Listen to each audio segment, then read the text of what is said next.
Quero compartilhar nesta oportunidade uma meditação em Lucas, no capítulo 17, dos versículos 11 até o 19, onde se relata a cura dos 10 leprosos. De caminho para Jerusalém, Jesus passava pelo meio de Samaria e da Galileia. Ao entrar numa aldeia, saíram-lhe ao encontro 10 leprosos, que ficaram de longe e gritaram: Jesus, mestre, tem compaixão de nós. Ao vê-los, Jesus disse: Vão e apresentem-se aos sacerdotes. Aconteceu que, indo eles, foram purificados. Um dos 10, vendo que estava curado, voltou dando glórias a Deus em alta voz. Prostrou-se com o rosto em terra aos pés de Jesus, agradecendo-lhe. E este era samaritano. Então Jesus perguntou: Não eram 10 os que foram curados? Onde estão os 9? Não se achou quem voltasse para dar glória a Deus, a não ser este estrangeiro? E lhe disse: Levante-se e vá, a sua fé salvou você. Esse texto, meditando nele, tive realmente uma experiência muito abençoada. 3 lições nós podemos extrair para a nossa vida prática deste acontecimento aqui, que está envolvido, ou se aconteceu com aqueles leprosos. Nós vamos encontrar, então, esses homens na beira da estrada. Geralmente, naquela época, quem sofria de lepra, que é o nome que falava naquela época popular, hoje é hanseníase, não tinha cura.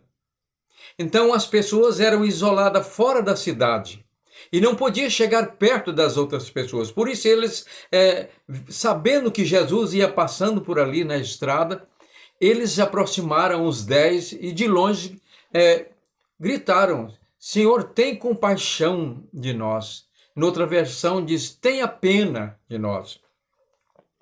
É interessante que Jesus, aqui, ele simplesmente não dialoga com eles, mas determina: vão aos sacerdotes apresentar a eles. Por quê? Segundo a lei de Moisés, quando uma pessoa sofria dessa doença ou outra enfermidade, então quem fazia aquele exame para constatar, dar o certificado que a pessoa estava curada, era o sacerdote. Tinha lá todo um ritual lá na lei de Moisés, né? Não dá para explicar aqui agora. Então, o sacerdote examinava e dizia: você está limpo. Ele tinha um atestado e poderia voltar para a sociedade, o convívio da família e da sociedade. Do contrário, não podia. Por isso, Jesus já mandou direto: vão apresentar-se aos sacerdotes.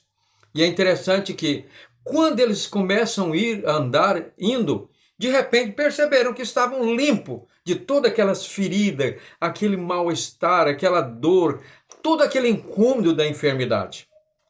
E os outros 9 eram judeus, israelitas, mas o 10º homem que voltou, né, era um samaritano, desprezado pelos judeus. E ele então voltou e nós vimos aí, ele se prostrou diante do Senhor Jesus e agradeceu-lhe. Quais são as lições que nós vamos tirar aí? Primeiro, é que nós vamos ver que a lição da fé, obediência e gratidão. Essas são 3 atitudes ou gestos, são gestos que demonstram a verdadeira vida cristã. Então, é interessante, quando Jesus diz vão, eles não questionaram. A fé, ela não questiona. A fé simplesmente aceita e põe-se em ação. Eles não ficaram perguntando: será que vai dar certo? Mas ele nem quis nos atender, não, só manda ir, não fala nada, não promete nada, não garante que nós estamos, ou melhor, não ordena que nós sejamos curados. Mas eles não deram atenção a nenhuma dessas argumentações, desses pensamentos, e partiram. Então, a fé é uma atitude de ação. Crer na palavra. O Senhor disse, então vamos. Segunda lição é a obediência. A fé verdadeira produz obediência. Paulo, escrevendo aos Gálatas, ele diz que a fé atua pelo amor. E o amor é a ação, é a obediência. Jesus diz também, no seu evangelho, lá em João, ele diz o seguinte, que aqueles que têm os meus mandamentos e os guardam, os obedecem, esses são os que me amam. Ou, noutra palavra, aquele que tem os meus mandamentos e os guarda, esse é o que me ama. Então, amar a Deus significa obediência. E a fé verdadeira obedece. Os 10 leprosos, eles ouviram a palavra, creram e obedeceram. Partiram logo, caminharam em direção a Jerusalém, onde estavam os sacerdotes responsáveis por aquela observação, né, do estado de saúde deles. Portanto, a fé, ela produz obediência. E lá em Hebreus 11, capítulo 11, versículo 6, diz que sem fé é impossível agradar a Deus. Passando para essa aplicação, sem obediência é impossível agradar a Deus. Quem crê verdadeiramente obedece no que as palavras que o Senhor ordenou, a palavra do Senhor, os mandamentos, os ensinamentos. E a terceira e última lição que nós tiramos desse acontecimento é a gratidão. Ali nós vemos que os 10 foram curados, mas só um voltou, né? Eles poderiam voltar os 10 e depois continuar indo lá para o sacerdote. Por certo, aquele que voltou foi lá para ter o atestado para poder se reintegrar à sociedade. Ele chegou e agradeceu. Esse é outro gesto maravilhoso. A gratidão é um dos mais belos e comoventes gestos do ser humano. O que é a gratidão? A gratidão é o reconhecimento do benefício que nós recebemos de alguém, no caso aqui de Deus, né? A ingratidão é o pior dos defeitos. A ingratidão, ela dói na alma. A ingratidão, ela tem a dor, causa o mesmo efeito de sofrimento do desprezo, o menosprezo. Quando nós somos menosprezados por uma pessoa, a gente sente que está sendo desprezada, a pessoa foge da gente por algum comentário aí, alguma calúnia, aquilo dói. E a ingratidão produz esse mesmo sentimento de dor, de rejeição.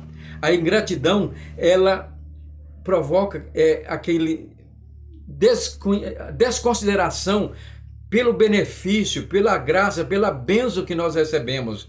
Deixamos de considerar a pessoa que nos beneficiou, a Deus que nos abençoou. Então, a gratidão é uma virtude maravilhosa. O crente verdadeiro, primeiro ele age pela fé, crê na palavra que o Senhor diz, obedece essa palavra, anda de acordo com ela e praticando o amor. E por fim, ele é sempre grato. O apóstolo Paulo, escrevendo aos Filipenses, ele disse: não fiquem preocupados por coisa alguma, antes sejam apresentadas diante de Deus as vossas orações, os vossos pedidos, né? Pela oração, pela súplica, com ações de graça, em nome do Senhor Jesus. E escrevendo aos Tessalonicenses, ele disse: em tudo dai graça, sejam agradecidos, porque essa é a vontade de Deus em Cristo Jesus. Como às vezes nós vimos aí, a gratidão é um gesto, uma atitude, uma virtude muito rara. A ingratidão é comum, mas a gratidão é muito rara nos relacionamentos, no trabalho, no nosso convívio, na igreja, na família. Às vezes nós recebemos as coisas, as bênçãos de Deus e esquecemos, através das pessoas, esquecemos de agradecer a Deus ou deixamos de agradecer as pessoas, falaram muito obrigado, né? Só que tem uma coisa, quando nós somos gratos, as portas da bênção de Deus continuam abertas para nos continuar abençoando. Quando nós somos ingratos, essa porta fecha. Porque Deus é um ser sentimental como nós. E Ele sente a dor da ingratidão. Como está a nossa vida? Como está a nossa vida de cristão, de servo do Senhor? Uma vida de fé atuante, obediente? Uma atitude sempre de gratidão? Terminamos o dia sempre agradecendo a Deus por tudo que Ele nos deu? Ou simplesmente nós só chegamos para Deus para pedir? Mais uma noite, Senhor, nos abençoe e nos guarda. E as bênçãos do dia, você não agradeceu? Que Deus nos abençoe. Que não sejamos como aqueles 9, mas como o samaritano que voltou, dando glória a Deus, com um coração cheio de gratidão, agradecendo a bênção que havia recebido.